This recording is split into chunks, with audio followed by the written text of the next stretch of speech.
This is That Video Game Podcast, episode 578 for November 19th, 2018. Game Passness. You're losing money by not buying it.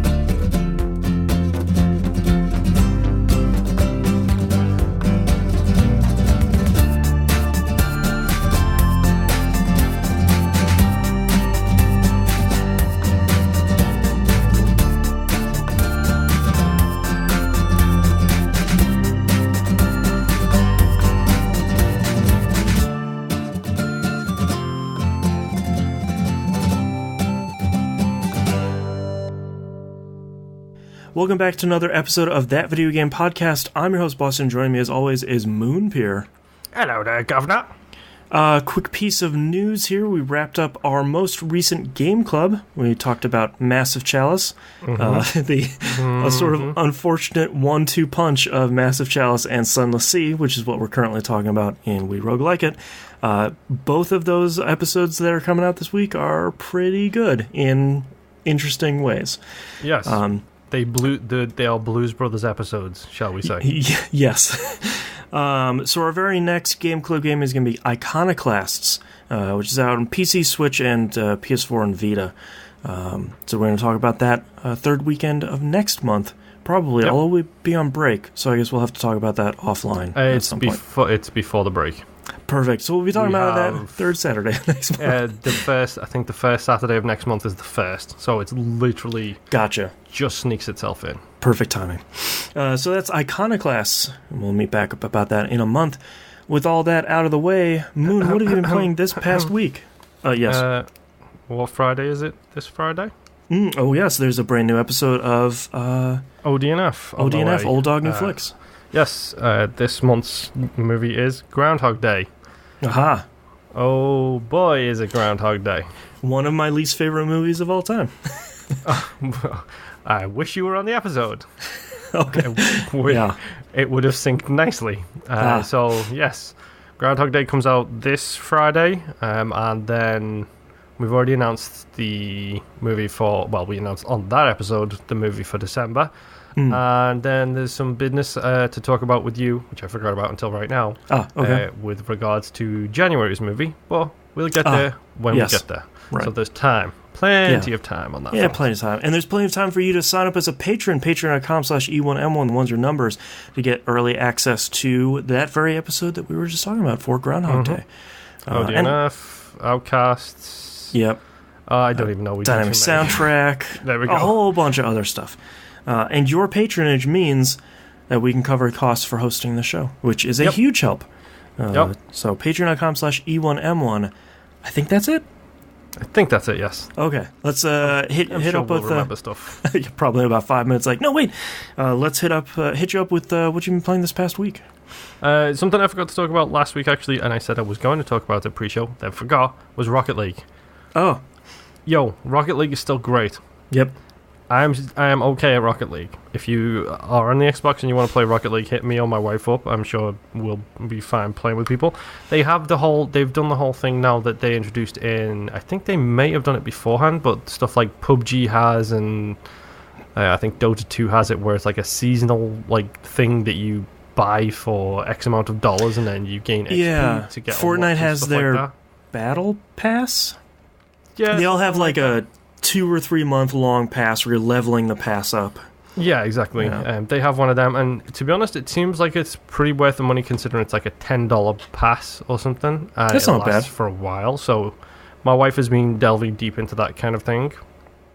In an aid to assist with her not playing randos, we played with her, and I think because you get more XP for playing competitive, we jumped into competitive doubles and triples. And I believe the first thing I said was get ready for your rank to tank.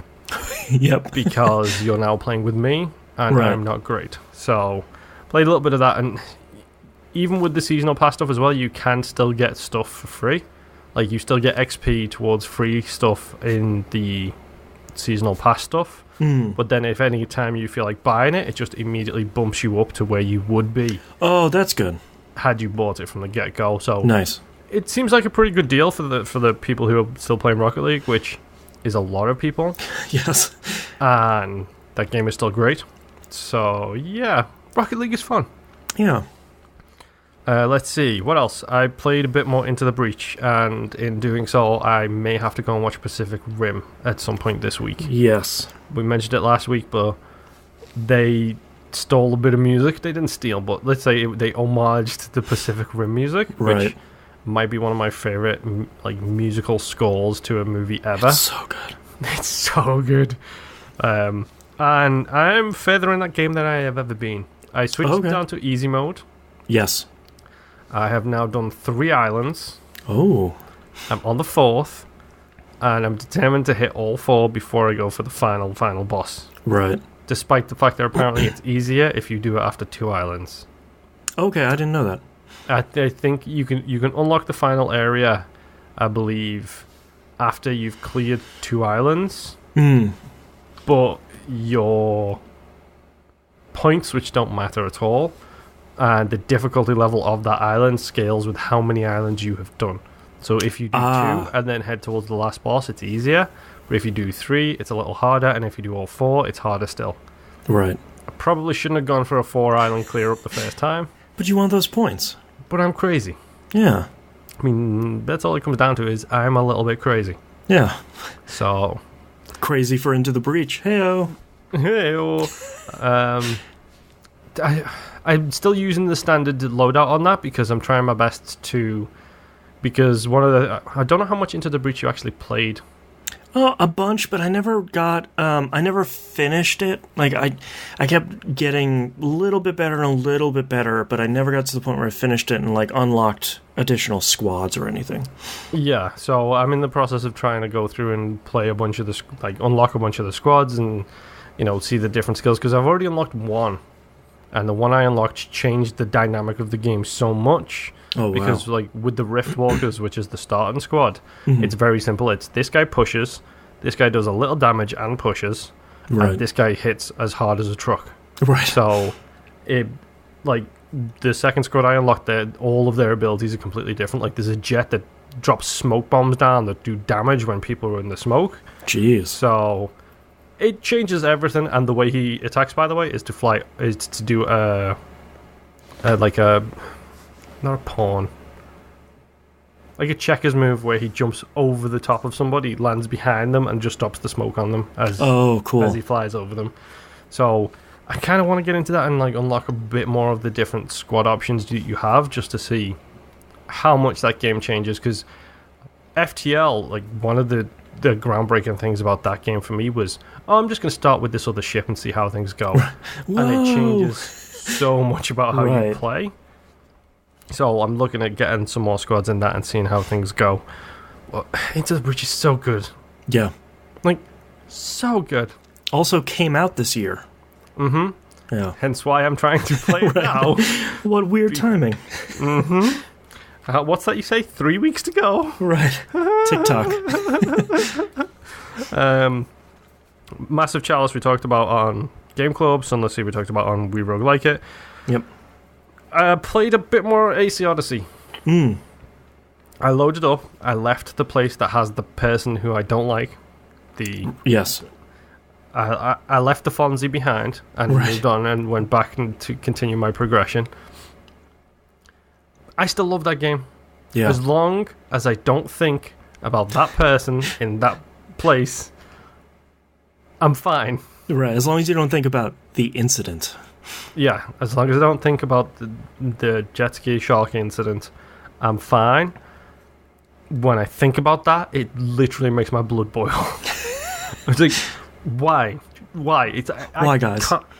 But the worst thing is I'm doing missions now which are going to lead me back to there because I have an objective there. I need to go out and do other things to get back to there. But I don't even know if this is part of the main story or the additional story, because on your quest screen there's a box at the top right hand corner which is, it's called your Odyssey box, I think, and it's oh, this is your story, you are dealing with these issues.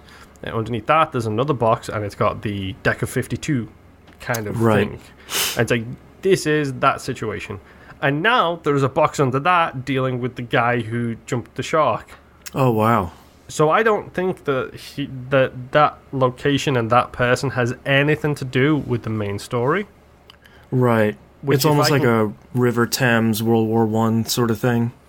But that was cool and amazing. Yes. This is the opposite. This is dumb and not amazing.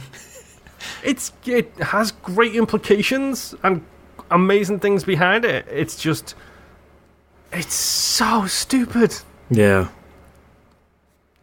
I honestly, I can't wait till you play this, because I've talked to T-Bomb Rocks, member of the community, about this, and he was okay with this decision, right? This specific thing. I've talked to my wife, and she was not okay. She was in a very much situation to me where it's like, control it down, walk away, let's not think about this for a while. Right. I'm very curious to see when you get to that point what you think, because me and you have a very similar taste in Assassin's Creed, because we like all the dumb stuff, we like the real world stuff. Yeah. We like the Isu stuff, which I can't even remember if they called them Isu in previous games. I don't remember. Well, that's what the precursors are called in this now. They're referred to as the Isu. Yeah, I feel like Origins changed some of that stuff, and I'm not up on the lore. Yeah, I can't remember what happened when I went down into that big valley and lined all the lights up and then had the 20-minute cutscene. Not only the 20-minute cutscene, but a lot of like intentionally misleading conversations. Like, what if time wasn't time, but what if it was time for time? And it's like, I'm feeling it, but I don't understand it. Yep. It very much reminds me of the Doctor Who line, wibbly wobbly, timey-wimey kind of thing. Yeah. That's how they feel right now in Assassin's Creed. I'm fine with that because I love it. I love the fact that I'm being introduced to a precursor in this game who I don't even know if they were in the previous games because I can't keep them straight anymore. Right. Too many space ladies. Which space lady was this? Which space lady was this? Right. And which space man was this? And so on and so forth. Yeah, just come out and tell me if you're good or evil. Like, it's going to make everything so much easier. Yeah, like, which space lady was it who made Desmond do the thing? Oh, God. Exactly. Minerva or something? And then I can't remember if Minerva is the bad space lady or the good space lady. And you never finished Black Flag, right? Nope. Okay. There's a space lady in that, by the way. Oh, yeah, of course. Yeah. I think the only game that I played recently where there wasn't a space lady was Unity. Yeah, was there one in Syndicate? The Syndicate one was the Thames London thing. Oh, okay. Yep. For some reason, I thought that was Unity, but yeah. No, that Thames thing, that was Syndicate. Yeah. I don't think there was a space lady in Unity at all. I'm pretty sure that was just heroes friends go run around and stab some people. Yeah. But man, Odyssey is so good, and then there's just one hurdle. This one blight. It's like a virus that's infected my brain, and it's just like, this is a great game. Put up the firewalls around this location and this person. Right. Everything else is amazing. Don't look in the box. It's Pandora's... Maybe that means we're in the Animus Moon. Corruption. Oh, boy. It's Schrodinger's Assassin's Creed. Right. There is something in the box. It can be good or bad, but you can't tell if it's good or bad until it's observed. If you think about it too much, Assassin's Creed is bad. Yes. The problem now is I have observed what's in the box, and what's in the box is bad. So now I'm trying to revert myself to a state where I don't know what's in the box. I have seen anymore. it, and I know it's dead. Yes. But it's Odyssey. I feel like I'm close to the end, but something tells me I'm still not close to the end. Yeah. And I'm pretty sure I'm like 70 hours in at this point. Oh, wow. And I haven't touched Red Dead in 2 weeks. Yeah. So, yeah, I've got a lot of... Game of the Year, Assassin's Creed Odyssey, all right. But yeah, Ace Odyssey, like, you already know if you're going to play it. You've probably already played it or not. Yep. Honestly, I kind of just want to sit down with you and like, I want to know... I want you to come on the show, say you've played it, say you've beat it, and tell me what you think about the... Then we just do a spoiler cast. Yeah. No, I want you to know what you think of Schrodinger's Assassin's Creed. Because yeah, we'll do a 10-minute on... Wait, what? What happened? Wait, what? Mm-hmm. Yeah. My final game this week is I'm embracing my Game Pass. What's it called? I forgot what it's called already. Game Pass? Yeah, Game Pass. Okay, yeah. I embraced my Game Passness, and I decided to play Grip. All capital letters. Oh, yeah, I downloaded that. I haven't started that yet. Grip! To use its actual name, because it's all capitals. Sorry, if I giggle at something you say, I just have to write it down as a show title. So, Grip is reminiscent of those old arcade racing games, those car combat games where it's like, you can go on the ceiling, and you can go upside down, and it's cool. It's amazing. I still don't know what it's an homage to because I've forgotten what I'm looking it up right now because I keep forgetting I figured. So, it's really fast-paced. It's really, really quick. And I love the car designs in it. Roll Cage.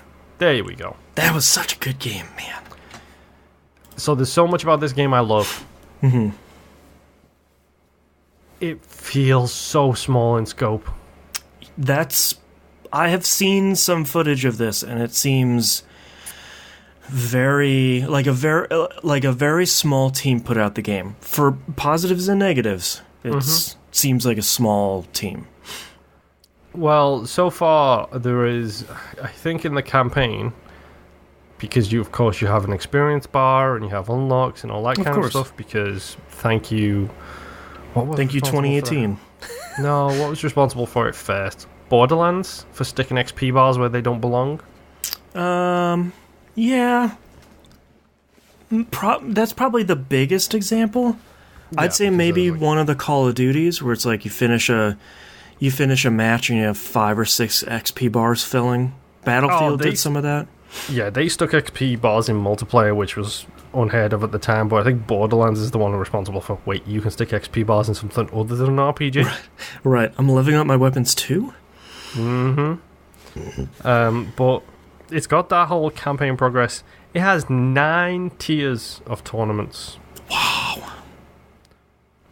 I am up to tier 3 right now. And in each tier, there is minimum of 3 tournaments so far, and each tournament is a minimum of 3 races. Oh my god, okay. How many tracks are there? So, I've been to 3 or 4 planets, and it feels like there's like 2 tracks on each planet. Okay. There is different game modes, so there's an arena deathmatch that you do against AI, there's a whole bunch of other stuff in there, like regular race, classic race, speed demon, which is literally they disable all the weapons and just give you speed boosts whenever you pick up an item box. Okay. So it becomes a case of hold on to your teeth and hope you don't accidentally do a barrel roll. Right. Then there's the combat racing, there's everything else, like there's so much stuff in here that, like, different game modes wise it seems okay. But it feels like there's like 6 tracks. Yeah. And when you've got 9 tiers of thing, and so far, I'm up to tier 3, and I do 3, 6, 9 races per tier with a different game mode. It's like, okay, what's next? We're talking at a minimum of 81 races across all 9 tiers and all the tournaments. And that's not even including, like, assuming it turns into something like Dirt, where it's like, oh, now you're at, tier 4, and now there's 5 tournaments, and each one has 5 races in it. Yep. You can't back out of a tournament once you've clicked into it. You'll lose all progress. So when you click go in that tournament, you have to do the 3 races. Please. That feels like a mistake. That feels so punitive because, like, I'm doing other stuff. Like, sometimes I just can't finish 3 races at a time. And I know that's maybe 15, 20 minutes, but there are times where I can't.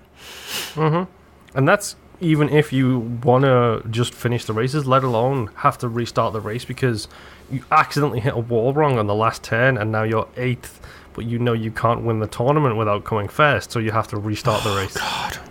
Why? And that's fine. That's your decisions. Whatever. Generally speaking, I do like this game. Like, the speed is really good. I think the game looks good. I think that's an interesting thing of weapons. The music's not great.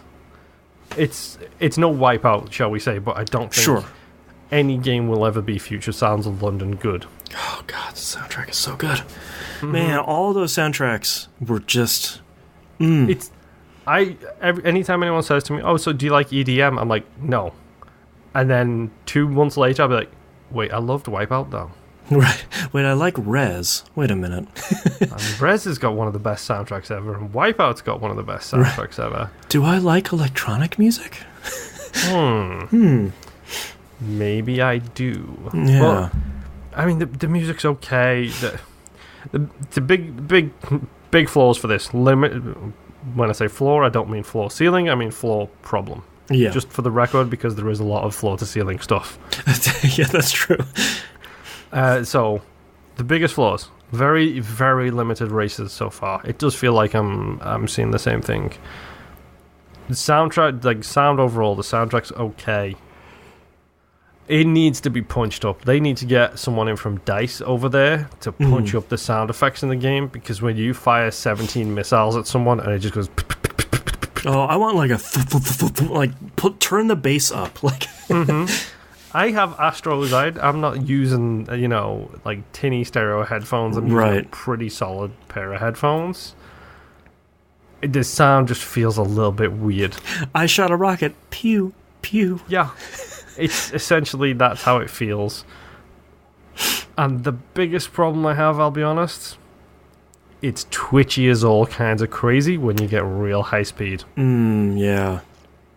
Now, in a way, that's kind of cool, because it is an homage back to those old games. Like, where, I don't know, for anyone who's never played an Extreme G or a Wipeout or an F-Zero, if you make one wrong mistake with your controls... You are blown up, you are falling from the ceiling because you're not going fast enough anymore, and you're landing on an old part of the track. 16th place. That happens in this game too, by the way. Oh,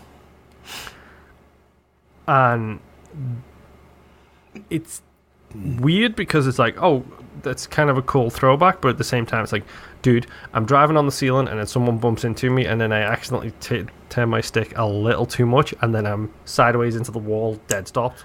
Right. And then it's like, oh, wait, now I'm falling into the sky. Wait, no, that's not the sky, that's the floor. Because I didn't realize I was upside down at the time. Right. It has a lot of problems. I didn't pay a penny for this game. This game is actually still seriously fun to play. Okay. Because the things that it does wrong can get very frustrating. We mentioned a couple not being able to restart, slightly twitchy controls at high speeds, very limited music. Guess what? Stick some headphones in, listen to a podcast. Or like just play for an hour max at a time, and then... That's pretty much what I've been doing. Yeah. Pro tip, get Pandora, get Spotify, get whatever your service of choice is, and listen to the Wipeout soundtrack. Yeah, pop out that Spotify. Forza Horizon soundtracks are on Spotify, by the by. There we go. Want to listen to some Greek sailor shanties while you're driving around in future time? Perfect. I think that would go really well. Yep. It's still fun. There is still something, and Nintendo have announced the new F-Zero, haven't they? Or are they still dark on it? No, they announced the Metroid. They haven't announced the new F-Zero. Right. I miss driving at 400 mile an hour. Right. On a road that you can see is looping into the sky and then twisting and turning through this cityscape. I miss that sensation. Yeah. Because, guess what? Wipeout is still an incredible game. Yep. I don't know how much... I know Sony shut down Studio Liverpool, which was the studio responsible for Wipeout. I know they're just re-releasing all the Wipeout games now and saying, "Oh, look, we made a new Wipeout game." 4K VR, like they're still good, but it's sort of like, yeah, but what if we made more? What if we made a new one? What if we used the dev tech from today to make new Wipeouts? Yeah. And this feels like a solid, earnest attempt by a small studio, so I'm not going to rake them over the coals for these being twitchy, because for all I know, that's me picking the wrong car because they have different vehicles. I'm still unlocking cars and figuring out what fits with me. Right. There's a car in there, for example, called the Juggernaut, who's really, really quick, but really can't turn that well. I don't like using that car because I don't know if this game has like a drift system that I can use effectively. Gotcha. So, for example, Mario Kart, you stick me in the biggest, fattest cart you've got, because give me Bowser. I don't care if my acceleration is slow. I'm going to get going, and then I'm going to power drift around every corner, and you ain't going to see me till like the finish line. Like, I know that's what I'm going to do because it's Mario Kart, and I know how to play that kind of game. Whereas with this, it has a handbrake that seems to just... It's not a Forza handbrake where you tap it and you do you're fishtailing now. Yeah, it's not one of them handbrakes. It's a you hit X, you stop. Oh, okay. All right. It's one of those type of handbrakes. So I've still got to figure out if tapping the brakes is a good drift system, or if it's like Wipeout where you use those brakes because you need to turn sharp. Like, yeah, there's a 90-degree turn coming up. Exactly, which was the only time you ever hit brakes in Wipeout was you need to turn a corner. Right. And it's a 90-degree turn. God, I love Wipeout. That's when you hit the brakes, whereas I'm still getting used to this. But it's fun. It's just so much fun to be like, I'm in a cave, and I'm literally driving at a 45-degree angle in this wall at 700 miles an hour or whatever, so it's just going loop, loop, loop, loop, loop, right. like a corkscrew down this cave. Yeah. So I was like, you know what? That's fun. And yeah, the game's not the best looking, the game's not the best handling, but at the end of the day, for me, it's always about one thing. It's like Dark Souls is punishing and all kinds of issues with that, but you make an inch of progress and you feel so good. Right. Isaac, similar kind of thing. At the end of the day, is you have to look at it in literally a very binary decision. Is for you personally, is this game fun? Right. And Grip is fun for me right now. Grip is very, very fun. Yeah. So I'm probably still going to keep playing it. I'm going to like enjoy trying to go for the get 1,000 laps achievement and eventually figuring out how to unglitch the win one race achievement, because I'm telling you, I've won more than one race so far. I promise. Yes. But it's fun. And, you know, it's been a long time since I've been able to say, I love Forza Horizon. I love Burnout Paradise Remastered. Mm-hmm. These are games that require so much focus at all times. Yeah. This is that arcade racer where it's like you pull the trigger, you don't ever let go of that trigger, you just keep going faster and faster and faster. Yeah. And it's good. It's got a very cool mechanic as well, where there's like a green bar that fills up around your throttle that you can do boosts with, like when you don't have an item. So it's a really good, oh, I crashed, let's just accelerate quicker kind of thing. Oh, good. Like, it's got a whole bunch of stuff in there. It has a jump button that I haven't utilized fully yet. Which, let me tell you, when you're driving through like a little valley, you're driving through mountains and you get into this crevasse and then the roof goes whoop and you just go boing onto the roof. It's really satisfying. That's pretty cool. I like it. So, you know, I'm going to keep giving it a shot. Like I said, right now, it's fun. I'm going to keep going. Yeah. Let's see how things go, but that's the last game I've been playing this week because games. Yeah. I played a bit more Destiny 2 because I mentioned last week the season is wrapping up. So sort of all the stars aligned and I finished the three big objectives I had for this past season. Mm-hmm. First one is I got my first title, Wayfarer, which is basically you do a little bit of everything on every planet. Some of those are really hard, like gather all the Mars weapons, which was the very last thing I needed to do, which I've been working on for literally 4 months. Some of them were easy, where it's like, go do 5 missions on each of the planets. It's like, oh, all right, cool. Yeah, you've already done that by the time you actually start. Yeah, as long as I've been doing it as each planet has been featured as the flashpoint, which is basically here's the planet you're on this week. So finished my first title. It's technically called a seal, but everyone calls it titles because now I have the word Wayfarer in purple under my name when I'm walking around in the world. Nice. A lot like how World of Warcraft did it when they put titles in. Also, in the kill feed, when you kill someone, it'll show my name, my emblem, and my title at the same time. Show off. Yeah, I know. I worked so long for this stuff. It's nice that it is very much a goal, and it is one that not a lot of people are going to get. I don't necessarily like the exclusivity of it, but I do like that when you see someone with that title, it's like, all right, that person put the time in and put the effort in to do this thing.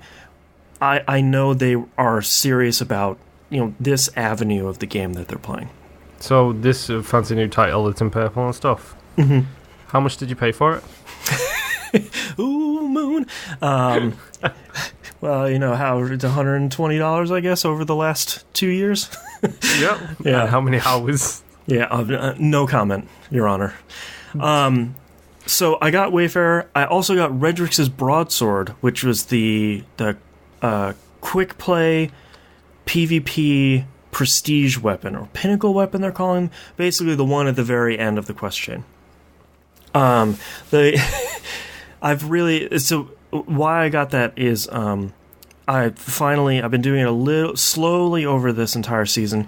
You had to reset your rank 5 times within one season. Mm-hmm. And I reset it probably last Sunday, like right after the show. The common complaint about this weapon is, it's not worth it, don't bother. I would respectfully disagree, because I think this gun is built for me specifically, and probably nobody else. So it is a 3-burst pulse rifle, so every time you pull the trigger, you're shooting 3 bullets. Slow rate of fire, slow reload speed, but it has a perk on it that is exclusive to this weapon called Desperado. There's a weapon skill in the game called Outlaw, where if you kill an enemy with a headshot, you reload. The reload happens incredibly quickly. Yeah. Desperado builds on top of that, where when you reload while Outlaw is active, your reload is nearly instantaneous on this gun, and you fire, I'd say, 5 times faster. So you fire as quickly as you can pull the trigger, as opposed to being this very deliberate thing. Mm-hmm. It's stupid powerful. I played it with it a bunch in Gambit, and it is incredibly powerful, but I see why people are complaining about it, because it takes a little bit of setup to get to the point where it gets really good. But if you can chain headshots, if you're really good in PvP, or you're fairly competent in PvE, you can chain those headshots and keep this fast firing mode up pretty consistently. And if you can, your DPS output is pretty great. So what you're telling me is these are the D2 noobs who are complaining about this. They ain't got their APM down or the right order to get their skills off. That's exactly. Basically what you're telling me. Basically, yeah. Like I think I understand if people don't like the weapon. It is weird. It's just not to their playstyle. It's that simple. Yeah, and it's not like the 2 big skills right now are Outlaw and Kill Clip. So Outlaw, makes your reloads faster. Kill Clip is when you reload after getting a headshot, your next set of bullets does like triple damage or something like that. So it's very potent. This doesn't have that build on it, so a lot of people just out of hand were like, well, it doesn't have Outlaw Kill Clip, so I'm not using it. It's like, you reset your rank 5 times. Like, that's 10,000 PvP points. You get like 20 for winning. So, like, you spend a ton of time. At least give the thing a shot. Yeah. So, I got that. And then, a couple days later, I got my second title, which is Dredgen, and that's the Gambit title. And that seems to be... Did you finish the whole Gambit BS where you need to, like, win so much and not lose because you lose points? No, that's competitive PvP. The one where you lose points. That I'm giving up for the season. So, Bungie actually said, I'll keep that quest for next season, and it'll be at the step where I just need to get to the rank. I don't have to go through the whole quest step again. So, yeah, good on them. 2 thumbs up. But Dredgen is the Gambit title, and that required 3 resets. Each reset was 15,000 points. And at the very last rank, you only get points for winning and not for losing, which was terrible. I had to do that 3 times. That one seems to be way more rare because some of the stuff you need to do. There's ones like all 4 members of your team need to bank 15 motes at the bank at the exact same time. That's one of them, like one of the secret ones. You need to kill all 4 people on the enemy team as you invade. You got to do that a handful of times too. So you got to play a ton of Gambit, and that seems to be more rare, which is kind of interesting. Yeah. Those were the 3 big things I wanted to do this season. I got all of them done. I know they're going to be... The season ends on the 27th, and immediately the next season starts. Season of the Forge is the next one. And then the 4th of December is when the first DLC pack of the annual pass starts. So the weird thing about this is Blizzard is being kind of tight-lipped. Sorry. Bungie is being tight-lipped. Blizzard is not. So a bunch of stuff has leaked out about this already because Destiny 2 on PC is in the Blizzard launcher. Yeah, the Battle.net launcher. Probably data mined the hell out of it and found all the information. Or they just put it on Blizzard.net. That's like a news story. So what it looks like is interesting is that and we'll find out on the 4th, or probably the 27th when they release. You know what this is? This is a people are mad about Diablo. What's the other big D franchise we have that we can drop a bunch of news on? How could we piss off another group of fans? Yeah. But what it looks like is actually that if this is to be believed, they're not going to be doing it like before where they land one big piece of DLC and it's like, all right, cool. Whoops, you're done with it.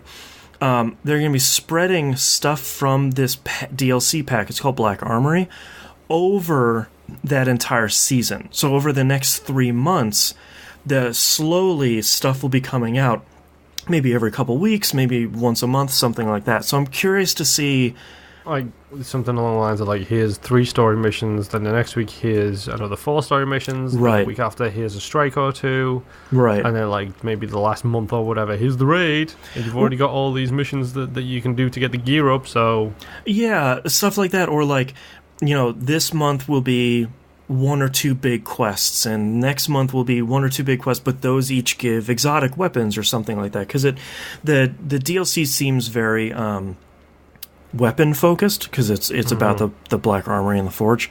The rumor is that there will be a new weapon tier. So I'm assuming that part of that will be, here's a bunch of new quests, and you get your first... The rumor is there'll be black weapons as opposed to the exotics. Who knows if that's true or not.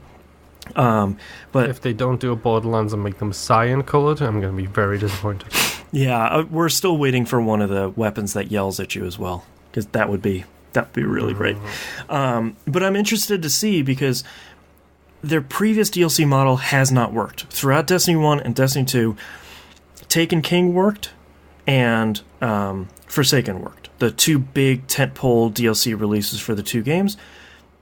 Everything beyond then was like, all right, I'm going to sit down and whoops, the DLC's over. 2 hours, Wasn't all right. this the one with the weird city?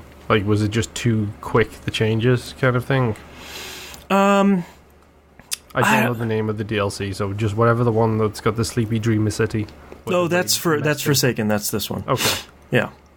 I think they finally realized that what we as fans want, because not a lot of new people are playing, even though they got it for free on PSN or Battle.net or whatever. Yeah, but they got the base game for free. Yeah, and the great part is you buy Forsaken now and you get the other 2 expansions for free. So like $40 is you get all in for Destiny, which is pretty good. But what we want is new stuff regularly. Like we want, even if it's one new chase that's going to take us 3 more weeks, that's fine. I'll log in Tuesday, I'll do my quest, play some other stuff, and keep on moving. So that's my hope for this first part of the season pass. Sorry, annual pass. But I guess we'll find out in a couple weeks. But before then, I'm not going to be playing a lot of Destiny 2 because I played a lot this season, and I gotta take a break before the next stuff comes out. Until they probably announce a quest that leads into the DLC, and then I'll play that and play that too much. But yep, I know myself. I know you. Yeah. I played more Tetris Effect. The big thing that was unveiled is there's like a challenge that's in the weekend. In the Effect mode, they choose 3 of the individual playlists. Those will be featured. If you play it, each one of those to completion, it adds to the global score. Once you hit 100% in that, everybody gets like a free avatar, and you get some other cool stuff. But the other benefit is when that score is beat, the Skin 1989 mode unlocks. Yep, which is the Game Boy Tetris with the music and the sound effects and everything, and it's really good. Minus the fact that they got one of the notes wrong on the music, but yes, they did. But I mean, they can patch that. That's probably fine. Yeah. I'm curious if that's a copyright thing. Yeah, I wonder if it is. I wonder if it's that sort of thing. Yeah, exactly. It's not Tetris, we swear. Yeah, it's not, but I've been playing a lot more Tetris Effect because I'm not good at Tetris. I like Tetris a lot, but I'm not a good Tetris player. It's me in first-person shooters. Yeah. PUBG and that kind of game. It's like, I love playing them, but boy, am I not good at them. Yeah. So I've been playing... Journey mode is really hard, as in some levels, you'll be playing, it'll be like, you cleared a couple lines, it's now speed 4. You cleared another line, now it's speed 8. And then it's like, oh god, okay. You cleared another couple lines, it's speed 3. It's like, okay. That's forcing me to get better at the game much faster than I would have before, and I think that level of difficulty coupled with the large number of modes in the game means it's not just, here's the story mode, beat it. Oh, you're never going to? Well, have fun not playing Tetris Effect. I can do more stuff to get better at the game, and I think that's what's really clicking with me this time. I tried Master Mode, which is basically the one where the pieces immediately show at the bottom. They have no fall time. I did very poorly at that. As to be expected. Yeah, as to be expected. I'll probably never be at that level, but I feel like my skills are getting a little bit better already, which is really great. And if anything, my wife is really enjoying Tetris Effect. So, just the visuals for it, or she's she's playing it too, isn't she? Yeah, she's really good at Tetris. So Tetris Effect is really flexing her Tetris brain, which I think she's finding really great. So even if I don't play a ton of it, she's playing a ton of it, which is really great. Yeah, it's like puzzle games and stuff like that. When you start realizing that it's been the last time you did lateral thinking was in high school. You're like dusting off your brain. You're like, okay, that was a lot of me playing The Witness, where it's like, oh, okay, wait, okay, I gotta cut out little shapes out of this grid that I made, and I gotta organize them. Okay, all right, okay, yeah. God, The Witness is good. Next game, I downloaded a new, you'll be shocked, a new mobile Match 3 game. What? No, yes. No, you've broken the rules. We only have time for one, and there is only one mobile Match 3 game. The one I'm not playing. Champions, yes. the Final Fantasy, whatever. That's right. I'm pretty sure your one is the Final Fantasy one. Wait, what is it? No, is it the Sega one? Where you have all of the different characters from Sega. It is Sega Heroes. I downloaded it because it's free and I wanted to see. It's crazy in a way that I really appreciate. Like, Axe Battler is wandering around with Ai, the monkey, and the pink hedgehog, Amy. That one. Really? That pink hedgehog. That's your first party, is the three of them wandering around. What's that? The red-headed Kinder? How do you want to pronounce it? That's I know who Knuckles is. Yeah, I haven't seen him yet. I don't know if he's unlockable. Just wanted to say. Okay. One of the things I really appreciate about it is the tutorial was 2 missions. It was, we're going to show you how to fight. We're going to pull another unit and put them in your party. We're going to show you how to fight with them. And then the game literally says, you got it from here, good luck. I was like, oh, thank God. Because some of these games are like, oh, you got to finish these first 10 missions, and you can't like go to the store, and you can't look at your roster or anything like that. I'm pretty sure WWE Champions is like a 5-hour tutorial, where they gradually unlock stuff for you. They do this thing similar to Strike Force and similar to Galaxy of Heroes, where there are so many systems in there that they deliberately keep you out of a whole bunch of other ones until you've had the experience with the other ones. So, and I think that's a good thing about Sega Heroes, where it's you're going to go through your missions, and you have the shop, quote unquote, which is where you're going to spend your in-game currency to try to unlock character shards, and you unlock 20 of them, and you unlock your character. It's the standard stuff, but that's really it in the game. And then it's match 3, match 4, and it feels pretty good. When you match 4 icons, it makes a little turns one of the pieces into a star piece. You match that, you do a special move, does extra damage, does extra healing, that sort of stuff. Here's my question. Sure. Are the pieces from columns? Because if they are not, they are making a big mistake. They sort of look like the pieces from columns. Good. Plus, like, some additional ones, because there's this purple bar on the screen that does something that I sort of don't remember because it's not that important yet. There are purple pieces for that, and that's the only real exception. But that is semi-acceptable that they are kind of like the pieces from columns. Yeah, the whole game feels very much like a big Sega fan that doesn't work at Sega wanted to make this game. Because it feels like someone who loves Sega properties, which, to be fair, is probably not a lot of people that are working at Sega right now. No, come on. It's the only people who love Sega properties these days are Sega employees and Yakuza fans. Keep working there. Yeah. But what I think I like about it so far, it's not going to be one of my tentpole games. It's not going to be like Brave Exvius or anything like that.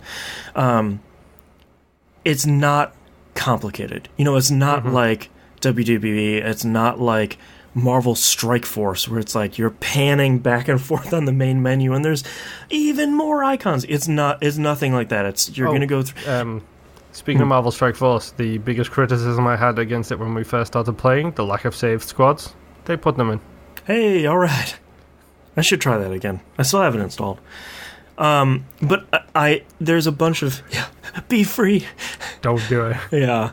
But what I think is really interesting is there's a bunch of other stuff in the game that they say they're clearly working on, like guilds. You click on that tab and it says currently in development. It's like, okay, cool. So we'll have that later. Get to level 7, you'll unlock this thing. Perfect. It's very simple and straightforward, and I like that. I kind of hope that I'm assuming they have the stupid gotcha thing, like you said. Like there's a character shard thing in there. Yep. I'm assuming there's a microtransaction model in there. There is. You can buy packs and stuff like. So I was enjoying the game, and it popped up with one of those starter packs, like unlock 3 characters for $5, and you get a bunch of other stuff. It's like, all right, I'll toss $5 at you. Game doesn't feel scummy. It feels fun. And I unlocked like the woman with the short skirt from Streets of Rage that wears red. Okay, she's one of my characters. Yeah, I don't remember what her name is. It popped up with her name, and I was like, I guess that's her name. Okay. I unlocked a Beat from Jet Set Radio. I was like, okay. You're coming to my team. That sounds pretty cool. I unlocked one other person, and I don't remember who it was. That white bat from Sonic Heroes, I think? Sonic Adventure? Yeah, I know the one you're talking about. Rose or Ruby or something like that? How is the opening? Is it an animation? Is it a card pack? What is it? There is a chest opens. You tap on a chest, it opens, and it sort of spits out stuff. Not the best opening animation. Come on. Everybody knows that these things are, like, if you're going to have microtransaction BS model in your game, animation and stuff like that is key. Let me show you Hearthstone. Yes. Best ever opening stuff ever. Here, I came out with a really great opening, though. I think it should be Green Hill Zone and have the ending sign from a Sonic level. And as you tap on the sign, Sonic spins through it, The sign spins, and then it turns around and says your unit. I got one better. Oh, okay. The capsule dispensers from Shenmue. Ah, crap. That'd be good, too. And then literally... I don't like Shenmue. He turns it, he rolls them out, and Ryu pulls it out and looks at it, and then it pops into whatever it is. That'd be great. 2 immediately better options, Sega. Then here's a chest. Hire us. Yeah. Not as cool. Still early in development, maybe. So, you know, maybe that's the last thing they did. I don't know. But Sega Heroes, so far, feels pretty good and doesn't feel scummy. Which is the key to a good mobile game. Yeah, I'll stick with it and see how it does. Also, not a ton of character units, but that's to be expected if this thing just launched. You know, there seems to be like maybe 15 of them total, but you know, if you're unlocking them with a shard system, that's probably a bunch to start with. Yeah. They all start this way. That's the big secret, is they all start with like a little bit of characters. Like, I started playing Galaxy of Heroes when it first came out, and there was like 15, maybe 20 characters in there. Now there's 4,000. It didn't have the prequel stuff. It didn't have Episode 7 stuff. And then all of a sudden, all the old stuff's in there, all the new stuff's in there, and you're like, okay, now there's 5,000 people in this game. Well, Marvel Strike Force just got the mutants. Storm is in there now. Juggernaut's in there now. Don't tell me this. Pyro's in there now. There's an event with Magneto coming real soon. La la la la. Well, I think for me, that's one of the things that Marvel Strike Force did wrong. Was a lot of the beginning units were like Hydra agent. It's like, I don't want a Hydra agent. I want Wolverine. Like, I don't want this. And the cool part is, you know, in Streets of Rage, you have those Mohawk guys with the yellow like radiation jackets on. Mm-hmm. Instead of recruiting those, you just fight those in the Streets of Rage level. Great. That's where I want them to appear. Like, that's a promising start. That seems pretty exciting. That's always good to hear, especially from a mobile game these days. Yes. And especially from a major publisher, too. A lot of times where they're like, let's just get their money. Come on. Sega didn't develop this. Sega... No, yeah, exactly. Some fan made this, and then Sega were like, okay, here's a check, we'll use it. Let me fire it up and see if there's a... who made this? Look at the latest Sonic Sega? games. Correct me if I'm wrong, but isn't the best and recent Sonic game made by a fan who Sega just paid to make it? Yes, Sonic Mania. It's made by Demiurge. So they've made a whole bunch of other mobile games. Why do I know their name? Urge. They didn't do Clash of whatever it is. Not what Might and Magic? Heroes of Might and Magic, maybe? I don't know. Maybe they did that, yeah. Marvel Puzzle Quest. There we go. That would be why. That's why we know their name. Yeah, they did Marvel Puzzle Quest, Shoot Many Robots, Green Day Rock Band, worked on the original Borderlands. They made that Mass Effect mobile game, Pinnacle Station. All of the Rock Band additional things. Oh, they made that Word Fu game, which was really good. Titan Quest, America's Army. Like, they've been around forever. Yeah. Advent Rising. Yeah. But my last game this week is Dragon Quest XI. I have a bunch of family in town, so I have a whole bunch of people in my house, which is fine. But I need something really chill and really relaxed to play. So I've been playing a lot of Dragon Quest XI and Sunless Sea, as we talked about in this upcoming episode of We Roguelike It. I was making really good progress until I ran into the thing that stops my progress in every JRPG. Metal Slimes. A casino. Okay. And, of course, Oh, boy, you must only make it like 2 hours into Final Fantasy VII. You're like, wait, I'm at the... All right. Gold Saucer, let's do it! Yep, there we go. Chocobo Racing. Yeah, because you know when you get done with that, you're in the desert with the cactuars, and nobody wants to do that. Yeah, that desert part sucks. But the thing about this is it's really easy to win a bunch of money. And the reward at the top end of it is a really good two-handed sword. So I did a whole bunch of slime slots for a while. When that game first came out, I just seem to remember my Twitter feed being filled with photos of slot machines, and I was just like, what is going on? What is this game? Yeah. So I did a whole bunch of that. I probably made it about halfway to the point value where I need to get that sword, and then I said, hey, I should probably play the game instead of this slot machine. So I went and did that. So I'll go back to that later, because Lord only knows there's probably a trophy related to it at some point, and I'll just clean that up at the very end of the game. But so I don't gamble in real life. I did that for way too long. Yep. But I'm making really good progress in the game. I got a key. I have, I think, 7 or 8 party members now. 7 party members. I think, based on the loading screen, that seems to be all of them. I'm really trying not to spoil myself on this game. I have a suspicion that someone else will join my party later. So let's say Chrono Trigger style. But I don't really want to look it up and spoil myself. I did get what appears to be the first of 2 magic keys. So one of those is like, hey, now you can open up these red doors around the world. It's like, all right, let's fast travel back to all these places and scoop up some cool stuff. It's Symphony of Night stuff. Yeah, so I think I opened up like 10 of those, and I got a main story quest item, which was surprising. I wasn't expecting that. And a whole bunch of super high level gear that I can improve at the what's that for? The fun-sized forge, which is your weapon creation place at your camp. That's really good name. Yeah, every item has a really great name. By the way, there are these wizards that are little pigs that have a giant witch hat on them. They are called hat hamwitches. Those are... This game is so good. It's so good. The funny thing is, it's so infantile but so adorable at the same time. Yeah, it's all very innocent. It's sort of like, this giant floating ghost with bongos. They're called Drongo Bongos. It's like, great. That's a perfect name for them. Do you ever just want to shake the screen and yell at your machine that it's 2018? Exactly. Time to look at the real world. Yeah. So the big story mission that I'm going on right now is basically I have to collect 6 things from across the world, and it's really part of what I like about the game is it's really breadcrumb trailing you towards the next thing. You can go do other stuff if you want, but it's very much like you hit the map menu and up the right hand corner it's like, we need to go to blah to go get the blah. And it's like, perfect. Okay, so I can screw around in some other stuff. Now that I have the ship, I can go sail to this place I saw over there. I'll go do that.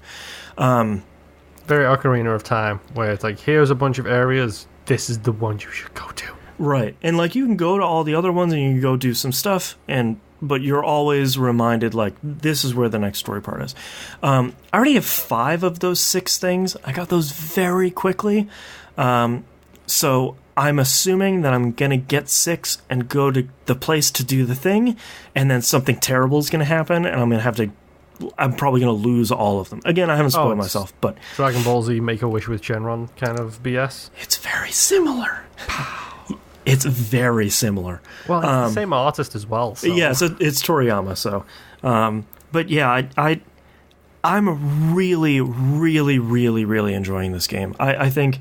It is the right game at the right time. There are those RPGs that sort of land in your lap. You're like, oh, maybe I'll try this game. And it's like 30 hours later, 2 weeks later, you're like, I guess I really need a JRPG. Okay.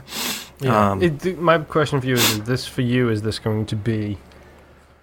I mean, sounds like a very Blue Sky game right now. Which we've had a good fill with this year with Yoku's Island Express, which is a very good Blue Sky game. Because you mentioning that needing a specific game at a specific time made me think of Eternal Sonata, which was a Blue Sky game I needed at that time. Right. And then when you look deeper into it, it's the complete opposite of a Blue Sky game. It's one of the biggest bummer games. Yeah. So, do you think this is going to be Blue Sky to the end, or is it going to give you the old JRPG swerve? I suspect it's going to give me the swerve. I suspect what's going to happen is I'm going to collect all these things, and I'm going to go do the thing, and then something terrible happens for the middle third of the game. And then once I get past that, then it'll be Blue Sky again. But so far, I think the thing that's making me feel good is...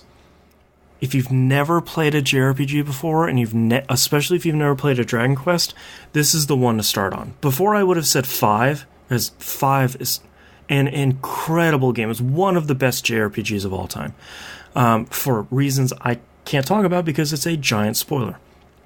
But there's like a sea change that happens in the middle of that game that's incredible. But I feel like that's what's great about 11 is it's pretty easy. There's an alternate mode you can play that makes it much harder. Not interested in that right now. None of the dungeons have really crazy puzzles in them, which is great. The battle system is really straightforward. You know, it's upgrading your equipment and creating stuff is really straightforward. It's all just really fun to play, and it's not... I feel like I haven't made any mistakes yet, which is always the specter that's looming over you with a lot of JRPGs, where it's like, oh, God, you went down the spear tree and not the sword tree? God, you're going to be screwed like 150 hours from now. Dragon Quest VIII.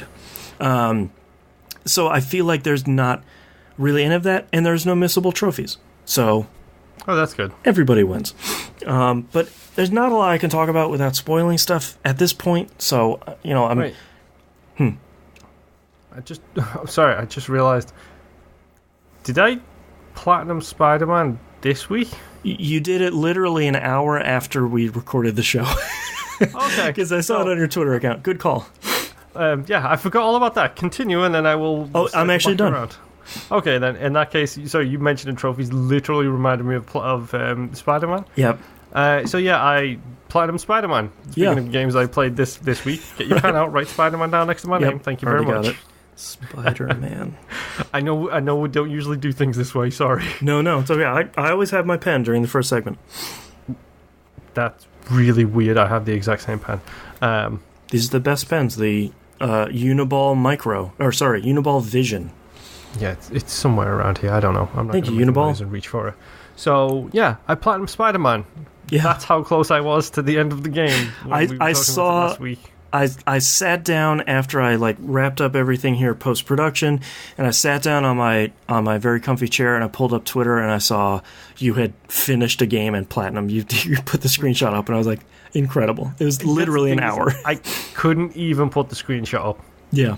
I had to post a photo of the trophy itself because that story goes some places. And I think last week I was talking about being a little bit on the fence in the story. Yeah. Changed my mind. That story is incredible. Okay. The end of that game makes that story amazing. Nice. And I tried to describe this to my friend over in the UK over Twitter. There is a optional trophy to get in the game revolving around going to a location. Okay. And I didn't get it until the end of the game, and you know how the PlayStation is, it takes screenshots every single time you get a trophy, which I think is a great feature. Yep. When I got the last trophy for the Platinum, and subsequently the Platinum, it screenshotted the biggest spoilers possible for that game. Of course it did. It's not just like the end credits. It's like, here's the thing. It's like, oh no. So legitimately can't post a screenshot of it because it literally ruins the back half of that game. So if you're friends with Moonpier, maybe don't look at his activity feed on your PS4. Yes. And by now I'm sure that's gone way below on everybody's thing. Yeah. But yeah, that game goes some places that I wasn't expecting it to go. Mm-hmm. The only thing with it now is playing that game made me watch the trailer for Into the Spider-Verse, and also the Bombcast talking about that trailer made me want to watch it, or the Beastcast. And I want to know when that thing's coming out so I can go see it in the theater. Yep.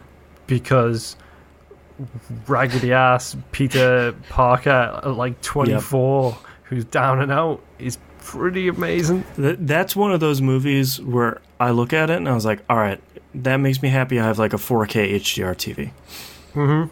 Yep, yeah. I 100% want to see that. But yeah, the Spider-Man game, I was putting it below God of War on my list. It was something we talked about on Game of the Year discussions, was the mechanically, Spider-Man, I feel, is a better game than God of War, but God of War is an overall better game because it's mechanically strong, but it tells an amazing story.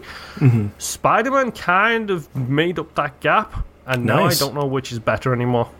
Oh, man. 2018 is just too good. Mm-hmm. That's the problem. So, yeah, Spider-Man. You remember the bit where I said play Assassin's Creed first? Oh, yeah? Play Spider-Man first. Oh, no. Yeah, I'm going to keep an eye out for Black Friday sales. Because, like, Assassin's Creed, Spider-Man, I pick up Iconoclasts. We also need to pick up. Like, some of these games should be getting pretty cheap soon. Let's go Pikachu/Eevee. You have a Switch. Go on. I do. I'm sort of ignoring it because I don't know if I have the time to play both a Dragon Quest game and a Pokemon game at the same time. Oh, man. All right, but that's the games we've been playing this week, so let's take a break.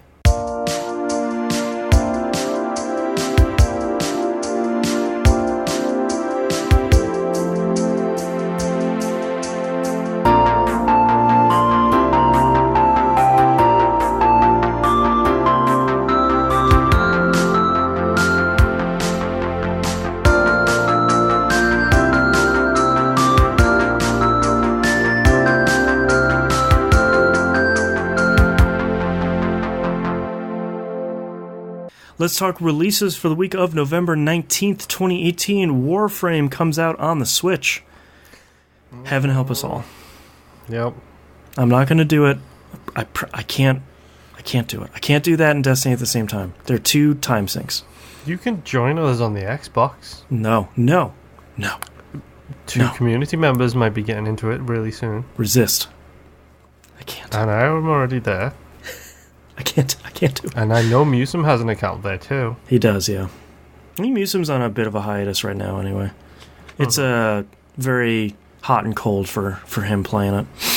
Oh, it's me and Elite Dangerous? Yeah. Battlefield 5 comes out PC, PS4, and Xbox One. Pre-release stuff of this sounds pretty positive so far. Yep. 100% looking forward to playing it. I'm a bit disappointed because I will not be playing it this year. So it will not be eligible for my Game of the Year this year. Battlefield 1 was when that came out because that was amazing. Yeah. So if this can do the same thing, then great. And I'll play it when I play it. Best old game this time next year. Yeah. Gungrave VR comes out for PS4. I'm assuming it's only on PSVR. I haven't quite found out yet, but it has VR in the title, so I feel like that's probably safe to assume. Yeah. It's crazy we're getting another Gungrave game, and it's crazy it's VR. I am deathly curious to see what this is. I don't know how it can be good, but I really hope it is. And last but not least, Nidhogg 2 comes out on the Switch. Oh boy. So, quiet week. Yeah. But, Warframe and Nidhogg 2 coming on Switch is pretty good. I'm assuming Nidhogg you can probably use one Joy-Con for each person. That's going to be a cluster. Yeah, you can put that on the table and play like that. Alright, first news story here. Flat out, Sony is skipping E3 2019. I'm not going to lie. This is a huge surprise. Yeah.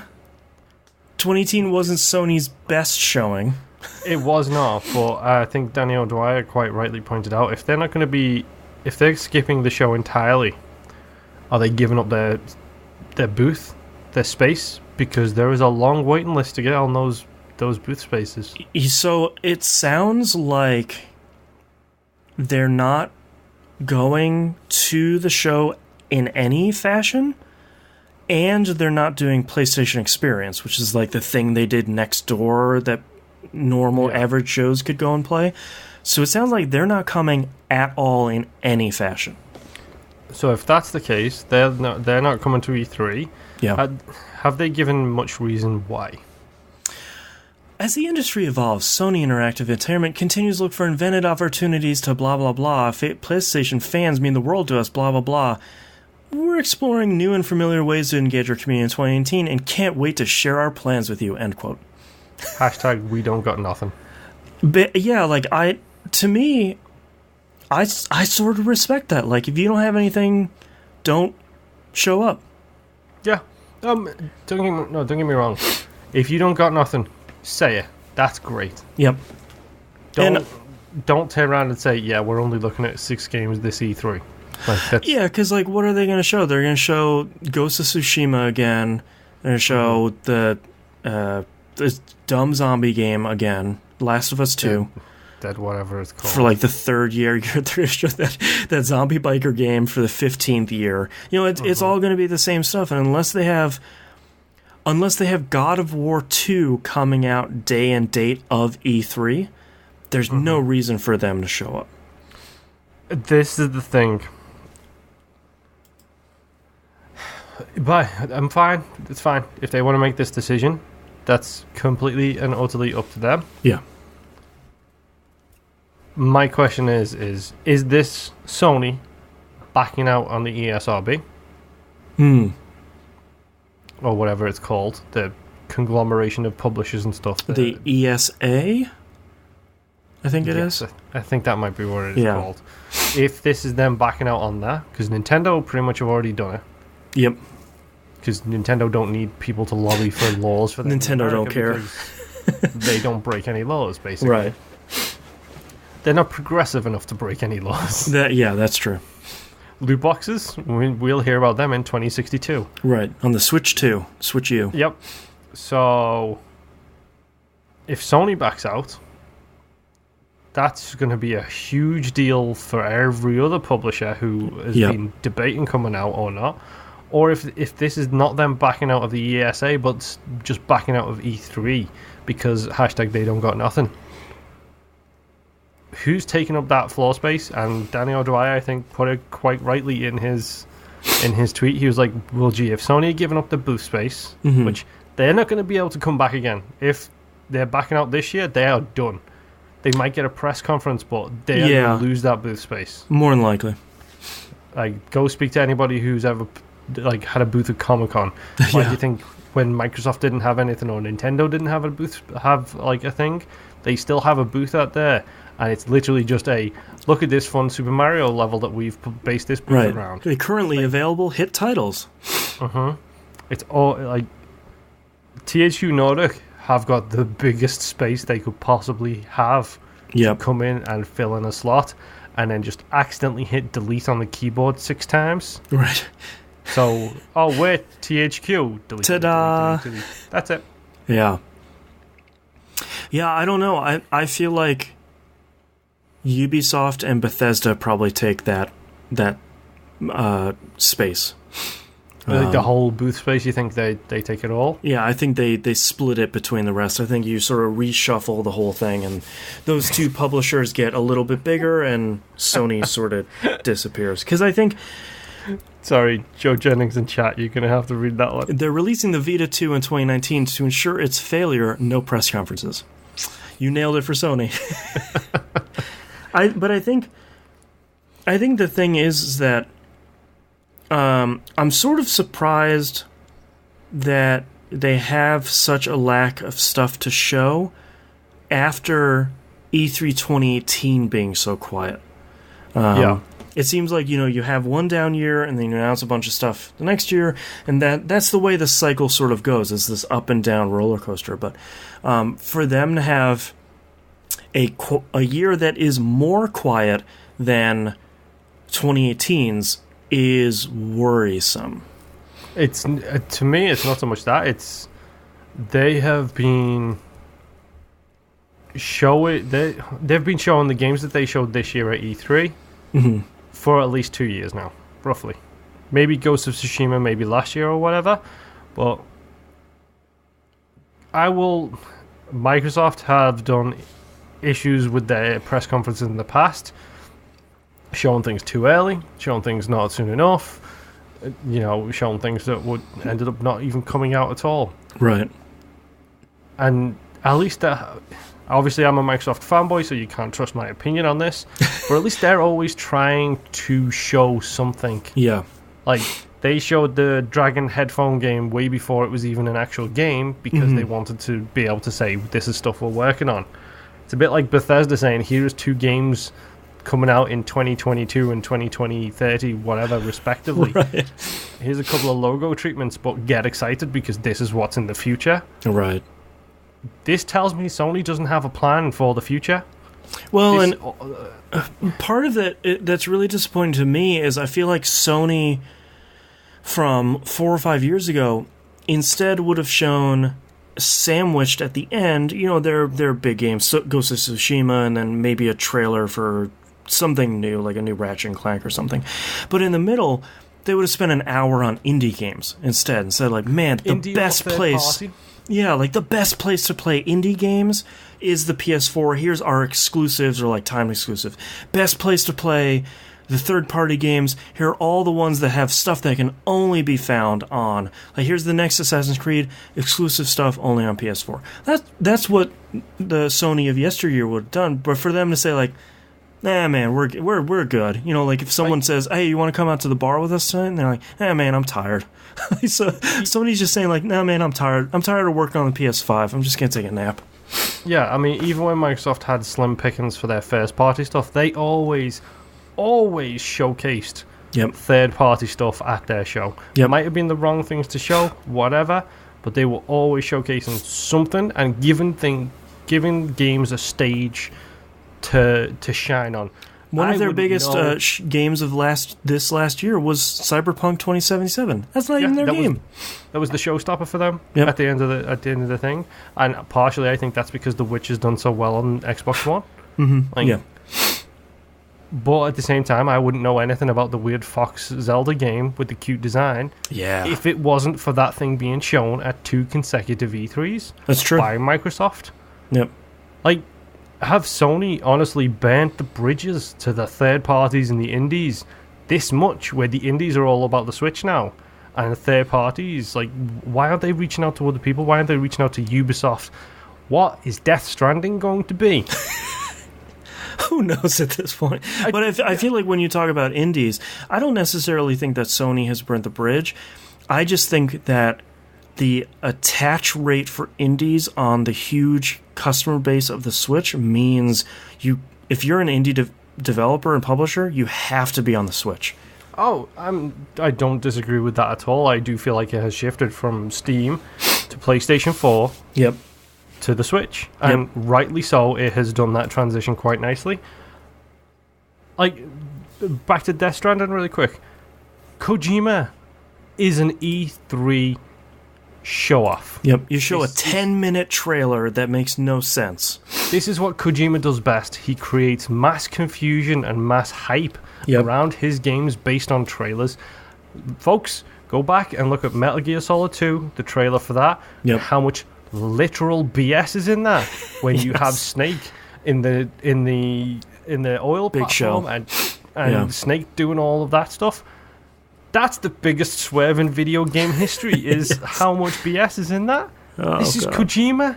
He did a trailer for a game where the big whale company or whatever it was, where he pretended it wasn't even his studio. Moby Dick Studio. Yeah. Yep. What? And if I'm right, I'm pretty sure Death Stranding has some form of exclusivity on the PlayStation right now. I actually don't know. I don't even know what platforms it's coming out on. I was going to assume PS4 and Xbox One. It's coming out on PlayStation 5 and Xbox 2 or whatever it's called. We all know that at this point. But what people, certain companies and certain names in the industry need those showcases, because without those showcases, they are nothing. Kojima is a genuine genius. He is a master of video gameplay systems and stuff like that. He wouldn't be who he is if he wasn't so good at trailers and pulling the wool over everybody's eyes. Yeah, and I think on the other side of the spectrum, as you see Nintendo pulling back their presence at E3, especially from the press conference standpoint, that makes sense because they have their monthly Nintendo Direct. So they have a more effective and more efficient way of promoting their stuff. The PS4 has the PlayStation Store? Like, they don't have the same presence that Nintendo does. So I don't know. As someone who's a big fan of the PS4, this is concerning in a really weird, unexpected way. For me, it's slightly concerning. It's also very interesting. Are Sony going to be the, for lack of a better way to put it, the one of the big three, which is Microsoft, Sony, and Ubisoft still in that range? Mm-hmm. Are they going to be one of the big 3 or 4 to pull out completely? Like, I'm interested, I'm concerned. The biggest thing for me is, like you said, what's their presence like? Because how many years now has This Week in Xbox been going out? Mm-hmm. Does Sony have an equivalent? Does Sony have Not really. a community face to their brand the way Microsoft They have does? like a weekly blog post, but it's not nearly as engaging. They don't have a face like Major Nelson is. You know, they don't have a face like Reggie Fils-Aimé is.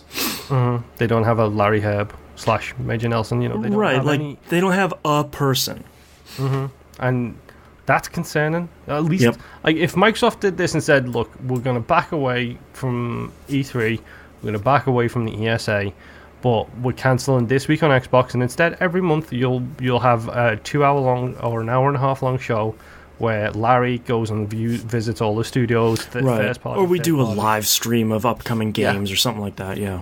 If you would know immediately where to go to, because that's Larry Herb, Xbox Major Nelson. Yeah. There's a face to put to that. Right. Sony doesn't have that. Nope. I can tell you how they're going to fix it, though. They're going to make you download an app so you can live stream all of their stuff. This will be the new Sony app. Yeah, and then their own live streaming Sony service. Mm-hmm. Yeah. Yeah. Well, let's talk about the other half of the console spectrum, Microsoft. There's some rumors this week that they will release a disc-less variant of the Xbox One. This is coming from a long time. I cannot stress how long this guy's been writing about Microsoft. Paul Thurrott.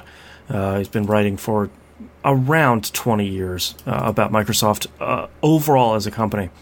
Mm-hmm. Rumored that it'll be a $200 console, so cutting $100 off of the retail price of the S. If I'm right as well, this is supposedly a replacement for the S. Yes, it'll be. It's sort of like the arcade bundle for the 360. It's sort of one sells out and the other one sort of starts coming in. Well, you take a disk drive out. Yeah, your form factor is immediately shrunk. Yeah, probably not by a ton because it's a slot loading one, but I think you can probably squish it down at least another couple percent. Make it a little bit lighter, make the cooling a little better probably because you don't have that big thing in the way. The one interesting thing is obviously the big push point on this would be Game Pass, but the other rumor is that Microsoft would be offering a disc-to-digital trade deal with participating retailers. No idea who that would be. But basically, you bring your disc in, you hand it over to them, they give you a download code, bing, bang, boom, you're all done. Honestly, Amazon. That's the only thing that... I think they're talking brick and mortar. Microsoft stores, probably some GameStops, Best Buy, Target, probably some of them. They probably have a kiosk where it munches a bunch of discs and all that stuff's good, but this is get on the phone with Bezos, sort it out.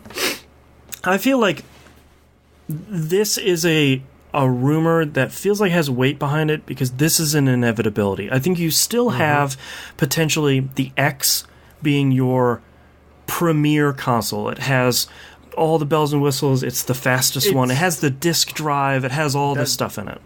It's not even a question anymore. When they talk about the Xbox, they don't talk about the Xbox anymore. They are talking about the X. Yeah, and also the S is available.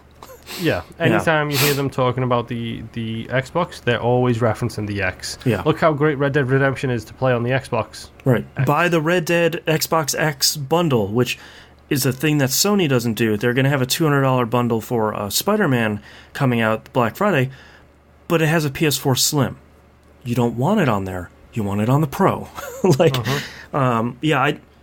To me, this is a no-brainer, and to have something without the disc drive in it, especially with Game Pass being so huge, I mean, just a stupid, crazy value, and with them talking about their Project X Cloud, whatever it's called, whatever that one is, they're obviously going to be pushing towards this model because they stopped making discs and they stopped having to support this stuff. One of the biggest support pain points is having a disk drive, is having a movable piece on the console. So, I mean, SKUs aren't a bad thing. No. Iterations are a bad thing. So, like the PS4 Pro to the PS4, the Xbox One X to the S to the Xbox original, like I think iterating like that is a problem. I think SKUs are not a problem. If you want to put out 4 different variations of the Xbox and have one be the X, one be the S, and one be digital only, so it's just these boxes like with a hard drive space that you download to, and one is just literally a streaming box, which is essentially an Ethernet cable that you plug up to HDMI, right, and have it be this one's $20, this one's $100, this one's $200, and this one is $300. That is a good thing because it lets everybody get in at some level, and not even to mention the fact that they offer the whole financing thing, which is I keep forgetting about that. An incredible deal. My counterpoint to that, though, is I hope they learn from the 360, because the 360, when they had multiple SKUs, was such a huge problem because people would go in, they buy the cheapest copy, they buy the cheapest console, buy a whole bunch of games, and figure out, oh, this thing doesn't have onboard memory, like an onboard hard drive, so I have to go back and I have to buy. Like, my worst case scenario is someone goes out and they buy the streaming box, they buy a whole bunch of games on disc. Nobody tells them any better because who cares? And they get home and there's nowhere to put the discs. There's no there's no Xbox there. So it's obviously such a massively different company from the company that was there during the 360 that I feel like they figured out the messaging between the S and the X, even though the names are too similar. Microsoft, stop it. I really hope if they go that route, which wouldn't be the worst thing in the world, they would get the messaging right this time. I hope they do, but the biggest problem you're going to run into with that is, at the end of the day, it's the Floor Biscuit's responsibility to make sure that their customers are well informed. Right. Whether you like it or not, if you're an employee at GameStop, Best Buy, whatever, and someone is buying products from you, it's your job as a customer service representation to make sure that those customers are making the best decisions in your opinion. Right. And they can't buy a streaming console and a bunch of discs. Like, no, one or the other. That should be a red flag straight away for you. Is you don't want the discs, you want these cards that have either you want the Fortnite card, not the Fortnite disc. Yeah, exactly. Right. And it's up to the Floor Biscuits to get on that. Unfortunately, no culpability in this world, so the Floor Biscuits are not going to take responsibility, and GameSpot's not going to take responsibility, so it's all going to go back to, I have a problem with this, what name is on the box? Right, call Microsoft. All it's going to come down to. Yep. Yeah. Last news story here, THQ Nordic acquires 2 new studios and has announced how many games they have in development. So they Is it 56? They purchased Bugbear Entertainment, who made Flat Out and Wreckfest, their new like Flat Out sort of game, and then they bought Coffee Stain, who makes Goat Simulator. Yep. This purchase includes all intellectual property rights for both studios, most importantly. They also announced... Wait. Wreckfest as in the... Is that the hashtag next car game? Yes. Yeah. Totally insanity about destructible environments and vehicles and stuff. That one, yep. So they own all IPs and intellectual property by both studios. Yep. So we might be looking at the next Red Faction engine. Man, if only. That'd be great. I'm just saying, Team they them bought up. a studio that has an engine for their stuff. Yep. And lastly, they announced how many games they have they're working on right now, unannounced. They're working on 35 unannounced games. So, 10 mobile games, approximately. Sure, maybe. I don't know how many mobile studios they own, actually. Probably 10 at this point. Who knows? Mm-hmm. They own almost half of the industry. So... They're looking at Ubisoft, licking their chops. Yeah. I am the most... Itzgama saying, no, not again. Please stop THQ from coming and buying our studios. Thank you. Just play Just Dance. Okay, so let's do me and you, let's have a little fun game right here. Okay, so 35 unannounced games. Yeah. Okay, let's take a whole bunch of them off the table, and let's say 30 of them are mobile games. Okay. 5 games from THQ Nordic, let's just say THQ, Yeah. that you would like to see. Darksiders 4. I know Darksiders 3 is coming out next week, but like I want that. You want the co-op. Not even the co-op at this point. That might be Darksiders 5. Wink. I want them to keep going because I feel like they're building better games. Not having played Darksiders 3, I feel like they're building better games as they go on. I want them to stick with a franchise that's doing cool stuff. Not necessarily original, but they're doing some cool stuff. Okay, so Darksiders, I will agree with that. That is also one of my 5. Oof. Red Faction. Yeah, I feel like them remastering thank you. that game,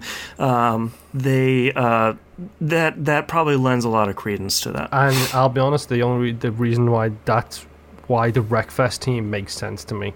Yes, because if they have that engine with that destructibility and they can get the funding of a big studio like THQ, I'm not even going to say Nordic anymore for the record, folks. Yeah. So if they can get THQ's funding behind that engine and that team, imagine the Red Faction we could have.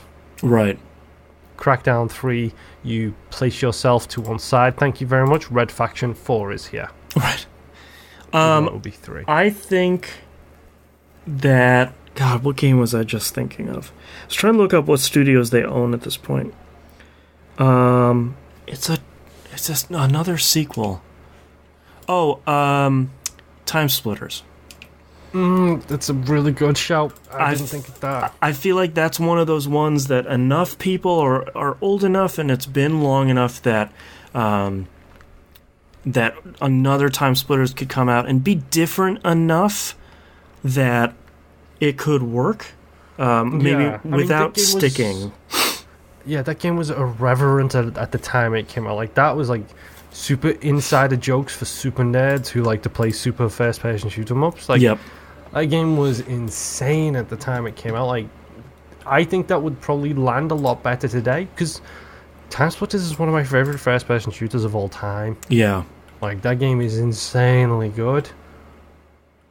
Boy, they bought a bunch of developers that made Gianna Sisters. That's interesting.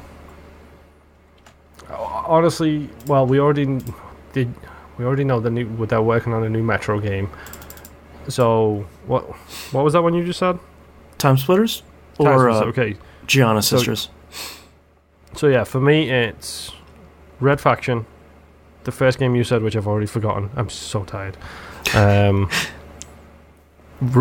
Red Faction, Time Splitters, Saints Row. They've got to be working on a mainline Saints Row game. Mm-hmm. Like that goes without saying. What was the first game you said? I can't remember now. Darksiders. Yeah, Darksiders. So, I mean, I don't know. So here's another one.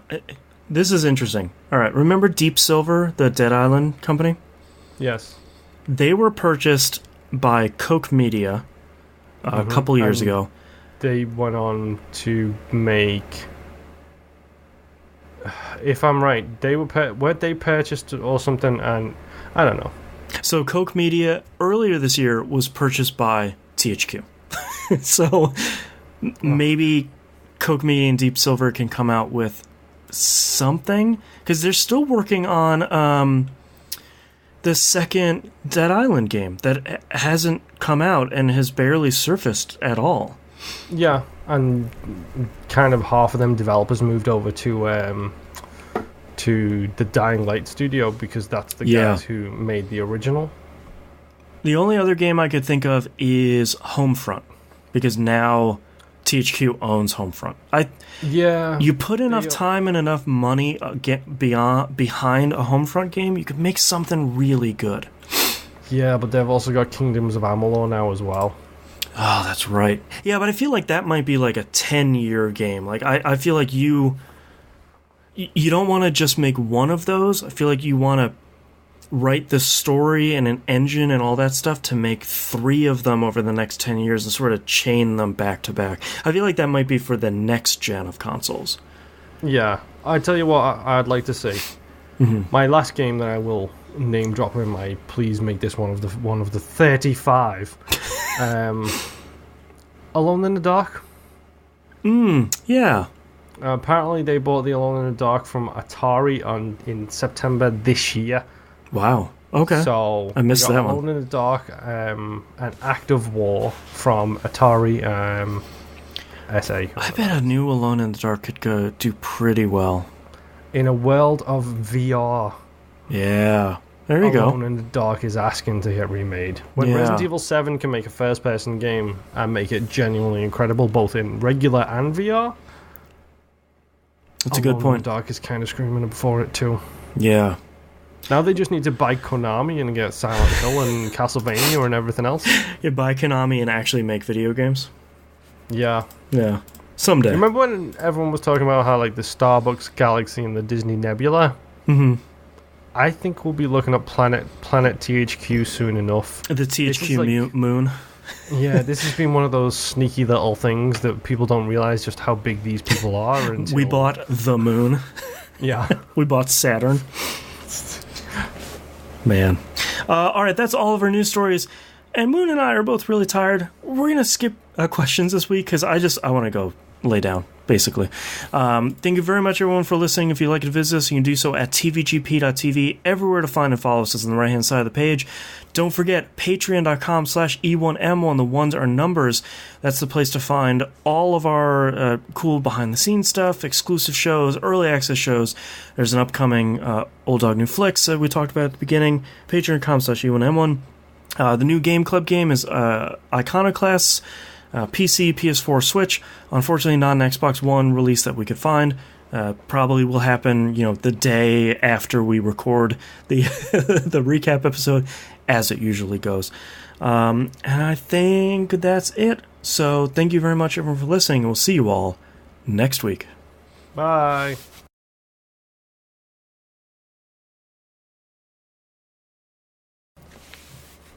I'm so hungry. Fasting tomorrow is going to be so hard. Oh, yes it is. Yeah. Okay. I'm sorry, but I'm just looking at this Nordic, now that I have my second screen, I'm looking at the Nordic games history, and it just screams of Eastern European thug money getting laundered through buying video game companies. Yup. Ding, ding, ding. That's a little scary. A little bit, yeah. Well, hey, the guy did a quote saying about how he doesn't intend to spend $50 million on a game. You can do it for less than that. So, good on him. Yeah. All right, hit me with your titles. Game Passness. Yeah, yes. Sticking XP bars where they don't belong. Loop, loop, loop, loop, loop, loop, loop. Yep. How much did you pay for it? I don't gamble in real life. The Fun-Sized Forge. JRPG Swerve, Dead whatever that game is. JRPG Swerve, and the Fun-Sized Forge. I have Get Ready for Your Rank to Tank. That's yep. A little long, but I like it. 3 weeks to go. I don't even remember what that is referencing. Game of the year, dude. How can you not say 3 weeks to go and then immediately no? I'm trying not to think about it. Dumb and Not Amazing. What if it was Time for Time? My favorite, which is Game Passness. Yeah. And JRPG Swerve. I like Game Passness. Yeah, Game Passness is... I'm going to circle that one. It's pretty good. 2 thumbs up. All right. Starting in 3, 2, 1. This is That Video Game Podcast, episode 578 for November 19th, 2018. Game Passness. You're losing money by not buying it. That's right. You're losing money by not passing. Mm-hmm. All right, thank you so much, everyone, for watching us live. We're tired. We're going to go. Bye. See you, folks. And we're done recording. Bye, patrons. Bye.